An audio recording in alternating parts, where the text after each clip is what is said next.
Nem tudom, ti hogy vagytok vele, de engem mindig is érdekeltek a rejtélyes esetek.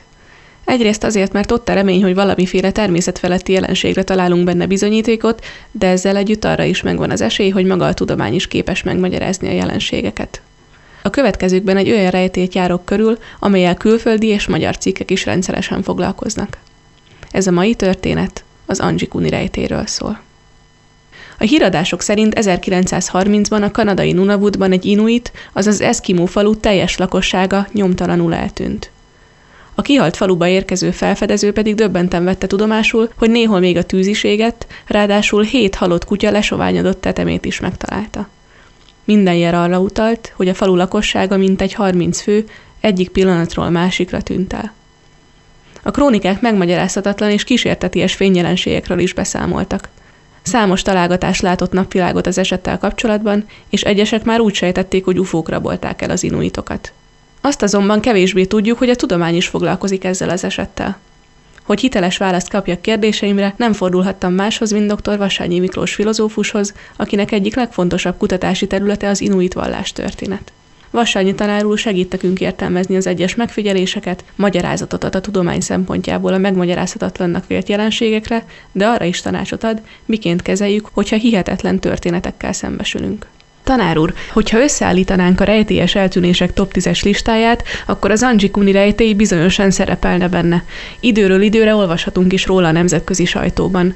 Úgy tűnik viszont, hogy rendkívül keveset tudunk az inuitok életéről. Ismerünk olyan hiteles forrásokat, ahol már esetleg beszámoltak hasonló esetekről? Igen, hát itt ugye egy olyan internetes cikkről kezdtünk el beszélgetni, amelyikben egy eszkimó falu misztériózus eltűnéséről van szó, és annyiban kapcsolódik ide Farley Mowat, kanadai biológus és író működése, hogy ő ugyanazon a területen egy kicsivel később lépett fel, mint biológus, kutató, ahol ez a falu eltűnt. Ugye ez a Barren Grounds, röviden The Barrens, a puszta. Tulajdonképpen az észak-közép-kanadai puszta, ami nekünk a puszta, de nekik még inkább puszta ez. Itt nyáron azért nem lehet kibírni, mert rengeteg a rovar, télen meg azért nem lehet kibírni, mert iszonyatosan hideg van. A területtől függően bizony -40, 50, 60 fok Celsiusig hűlhet a hőmérséklet. A Barren Grounds-ra Farley Mowat először, mint biológus, sarki farkas kutató települt ki egy olyan 1,5 évre. Ekkor írta a Ne féljünk a farkasról Never Cry Wolf című, felejthetetlen, letehetetlen regényét, ami egyszerre egy bevezetés a sarkkutatás biológiai részébe, és egy kapcsolatfelvétel története az eszkimókkal. A Barrenset ma is lakják, de a 20. század első felében még sokkal sűrűbben lakták, itt az Ihalmiut, a rénszarvas népe lakott. Ezek a rénszarvasok vonulását követő eszkimók voltak, akiket Mowat itt jól megismert, és a Ne féljünk a farkastól című regényében be is mutat nekünk. Szó van itt lélekhitről is, sámánizmusról is egy kicsit, meg arról is, és talán különösen arról, hogy az eszkimó ember mennyire számunkra elképzelhetetlenül mély kapcsolatban áll a természettel. Így például szerepel a műben egy fiatal eszkimó úriember, aki egészen döbbenetes módon tudja desifrírozni a farkas üvöltést. Tehát azt a kommunikációt valamilyen szinten érti, amit a farkasok egymás között jeladásként művelnek. De van Mowatnek egy másik regénye, a People of the Deer, a rénszarvas népe. Ennek a valahányadik fejezete adja az eszkimó hiedelem világ felejthetetlen és lebilincselő összefoglalását. Nos, ez úgy kapcsolódik ide a rejtélyes eltűnések történetéhez, hogy bizony ebben a regényben is, a rénszarvasok népében is beszámol Mowat arról, az eszkimó hiedelem világ ismertetése mellett, hogy előfordult hasonló eset 40-es években, sőt, még az 50-es években is ezen a területen, hogy tudniillik egy egész falu egyszerűen eltűnt. Ennek ugye lényegileg 2 oka lehet, a szomorúbbik és a 20. század közepetáján gyakoribb oka a kihalás volt, egyszerűen az éhenhalás. Ezt Mowat 2 művében is tárgyalja, az egyik az említett rénszarvasok népe, a másik pedig egy harmadik regénye, az is egy eszkimó falu éhenhalásának, kihalásának a történetével foglalkozik. Tehát egyáltalán nem volt ismeretlen az a jelenség, hogy egy falu úgymond eltűnik, a házak ott maradnak, a felszerelés is ott van, de mindenki éhen halt a faluban. Egy különösen hosszú télen ez a klasszikus eszkimó életnek, klasszikus alatt értem a nyugat határozott megjelenése előtti időszakot, mondjuk a II. Világháború előtti időszak, az eszkimó földön még a klasszikus eszkimó kultúra korszaka. A klasszikus eszkimó élet korában az élet része volt.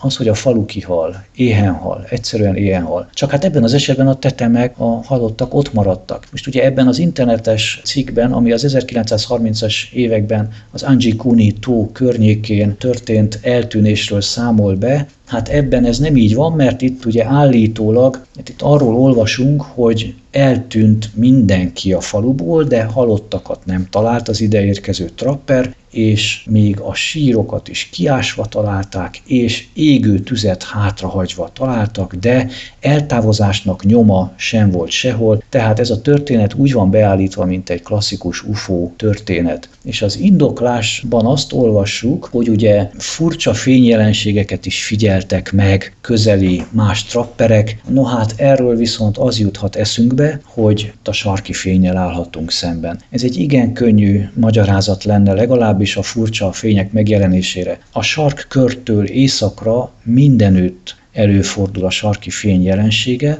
rendkívül furcsa, sokszínű, húzamos ideig tartó, változatos jelenség ez, ami egyszerűen a kozmikus sugárzás hatására az atmoszféra felső részében fellépő fényjelenség. Tehát teljesen természetes eredete van, ezért egy olyan magyarázat, ami egy UFO megjelenést a sarkkör fölött furcsa fények megjelenésére való hivatkozással akar valószínűsíteni, hát ezt ezen az alapon bizony nem kell meggyőzőnek tekintenünk, vagy esetleg egyszerűen el kell vetnünk. Magát azt a jelenséget, hogy egy falu hogy válik üressé, úgy, hogy még a tűz is ég, és minden felszerelés ott van a házakban, nyilván nem tudjuk megérteni. De miután egy internetes cikkről beszélünk, és nem láttuk a korabeli hivatalos jegyzőkönyveket, szemtanúk hitelesített állásfoglalását arról, hogy tényleg ez történt, ezért javaslom, hogy egyáltalán ne gondoljunk UFO-kra. Ha ez tényleg így történt, akkor az egy megmagyarázatlan jelenség, de előbb bizonyítani kellene, hogy ez tényleg így történt. Egy másik lehetséges magyarázat arra, hogy egy lakóhely, egy eszkimó lakóhely elhagyva ott marad valahol, az a vándorlás, ez minden további nélkül lehetséges, hogyha az élelem kifogy egy bizonyos helyen, akkor különösen télen, hát az iglukat minden további nélkül ott lehet hagyni. És hát klasszikus filmekből, így például mindenekelőtt a Nanook címűből, ami még egy néma film, és az 1920-as években készült, ha jól emlékszem, vagy még a 10-es években, tudjuk, hogy hát egy óra alatt egy jól képzett, idézőjelben mondom, jól képzett eszkimó fölépít egymaga is egy iglút, tehát minden további nélkül otthagyható, eldobható lakás, eldobható ház az iglu, úgyhogy egy üresen talált eszkimó faluban önmagában véve még nincsen semmi meglepő. Tehát akkor a bizonyítékok alapján mit állíthatunk ezekről az eltűnésekről? Kétféleképpen is magyarázható, vagy éhenhalás és kihalás, vagy elvándorlás révén, a többiről pedig nincsenek hiteles bizonyítékaink. Tehát itt kell megállni, ez az a határ, ahol a tudomány azt kell, hogy mondja, hogy hát, ha van egy hitelesített jegyzőkönyvünk, stb., na de hát nincs. Úgyhogy itt meg kell húznunk a határt a tudományos kutatás előtt. Az Anji-Kuni rejtély egyik esetleírása megemlíti az eszkimó hiedelemvilágot is, többek között pedig magát vendégó szellemét is. Mit tudunk az eszkimó vallási képzetekről? Igen, hát ugye ez az internetes cikk, amely arra fut ki, hogy lehetőleg higgyük el, hogy UFO-k tüntettek el egy eszkimó falut 1930-ban a föld színéről. Ez azzal a felütéssel kezdődik, hogy a Nunavutban vagyunk, ugye ez Kanada újonnan alakult szövetségi állama, a Kazan River mentén. A Kazan River egy fontos folyója a Barren Groundsnak, itt a Dubont és a Kazan folyók, a nagy folyók, ezeket általában a felfedezőik, európai felfedezőik nevéről nevezték el, illetve van egy sor olyan természeti jelenség, tó és hasonló ezen a környéken, aminek egyszerűen az eszkimó nevét megőrizték. A Kazan River az úgy emlékszem, hogy a felfedezőinek a nevét viseli, tehát innét indulunk, hogy ez Nunavutnak a Barren Grounds-i területe, a Kazan folyó környéke, és a bevezető szerint ez a félreeső hely gazdagon el van látva rossz indulatú erdei szellemekről szóló legendákkal. és itt akadjunk fenn ezen a kifejezésen, ugyanis az egész Barren Grounds az úgynevezett erdőhatár fölött helyezkedik el. Eszkimó ember nem megy az erdőbe, egyszerűen azért nem, mert ezt egy vallásos tiltás, egy tabu tiltja, aminek pedig nagyon racionális oka van. Tudni illik az, hogy az erdőhatár alatt, tehát az erdőségekben már indiánok laknak, akik hagyományosan véres ellenségei, tehát halálos ellenségei az eszkimóknak. Miután emiatt rendkívül veszélyes egy eszkimónak bemerészkednie az erdőbe, hiszen ott indiánokkal találkozhat, ezért ezt egy tabu tiltja is, kifejezetten tiltja is, erről beszámol Fali Mauat, és aki a térképre néz, az pedig látja, hogy az erdőhatár fölött vagyunk. Úgyhogy ha egy kicsit is foglalkoztunk inuit tanulmányokkal, akkor ennek a cikknek az első 5 sorában találunk egy olyan hibát, ami figyelmeztet minket arra, hogy ez nem feltétlenül, vagy pedig nem tudományos cikk. Ugyanakkor, ugyanebben az első bevezető sorban találjuk Wendigo démon nevét leírva, ő pedig idézőjelben mondom egy történeti figura annyiban, hogy Fali Mauat is beszámol arról, hogy a Barren Grounds-i ihalmiút, a rénszarvas eszkimók hittek ennek a létezésében. És itt érdemes egy zárójelet nyitni az eszkimó hiedelem világról, amelyet Mauat csodálatosan írt meg a rénszarvas népében. Itt van egy fejezet arról, hogy egy eszkimó az hogyan látja egyáltalán a világot. És ez azzal kezdődik, hogy Mauat megpróbálja megfogalmazni azt a figurát, azt a vallási képzetet, akit mi főistennek neveznénk, de aki egy eszkimó szemmel nézve nem nevezhető annak. Az eszkimó vallási képzetalkotás ugyanis elsősorban szellemekkel dolgozik. Ezek a szellemek a fizikai jelenségekben benne lévő, de ugyanakkor mégis természet feletti hatóerők. Tehát ennek a fogalomnak vagy vallási képzetnek a történetét elég régről fogva ismerjük, mert már a 18. századból van olyan leírásunk, és pedig Hans Eyede grönlandi dán lelkipásztor leírása, amely tartalmazza az Inua fogalmat, és ezt ott akkor úgy értelmezi a szerző, hogy egy adott természeti elemnek az irányító szelleme. Tehát egy eszkimó világlátás szerint mindennek szelleme van. Minden természeti jelenségben van egy szellem, amelyik azt átjárja, és egy jó indulatú vagy rossz indulatú létezővé teszi. És van egy átfogó nagy szellem, ami az egész világot átjárja, ez Kayla. A későbbi leírásokban másút, más néven is szerepel, korábbi szövegekben Sedna címen is előfordul, vagy Sedna vagy Kayla, minden esetre maga az egész világ. Egy nagy, egységes szellem által átjárt létező. Itt igazán a legközelebbi európai vallási képzet az egy időjárás isten. Erre lehetne asszociálni. De nincs megszemélyesítve, ez a nagy különbség. Tehát ez nem egy emberarcú isten, hanem ez egy természeti erő, ami egy szellem. Tehát a természet úgy, hogy átjárja azt egy természet feletti erő. Ez Kayla. Kayla egyszerűen van. Ahogy Mauat fogalmaz, Kayla is. Nincs szükség Isten érvekre. Ez egy annyira érdekes vallás vagy kultúra, ahol adva van Isten léte ebben a meghatározott értelemben, hogy hát ez tulajdonképpen maga az egész világ, amelyet átszellemít egy természet feletti hatóerő. És Kayla alatt minden komolyabb, jelentősebb természeti jelenségnek van egy ilyen irányító ura. Az Inua szó, az Inua terminus ezt jelenti, hogy úr, irányító. Tehát az esőnek van egy inuája, azaz szelleme. A nagyobb szikláknak van inuájuk, a tengernek van inuája, és így tovább. De ezek alatt, mellérendelésben ott van a tengeri állatok úrnője is. Na, ő egy antropomorf fogalom, ő felel azért, ez egy nőfigura, hogy a tengerben van-e élőlény, és pedig fogyasztható, megfogható és fogyasztható élőlény, fóka, hal, adott esetben jegesmedve, bár az egy rendkívül veszélyes állat, de azért vadászták azt is, még a 20. században is. No, lényeg az, hogy a tengeri állatok úrnője egy szintén nagyon szép és gazdagon kidolgozott, mitoszok sorában kidolgozott vallási képzet. De ezek mellett a főbb inuák, valamint Kayla, illetve a tengeri állatok úrnője mellett egy sor kisebb, alacsonyabb rendű szellem népesíti be a természetet. Ezek jelentős része rossz indulatú.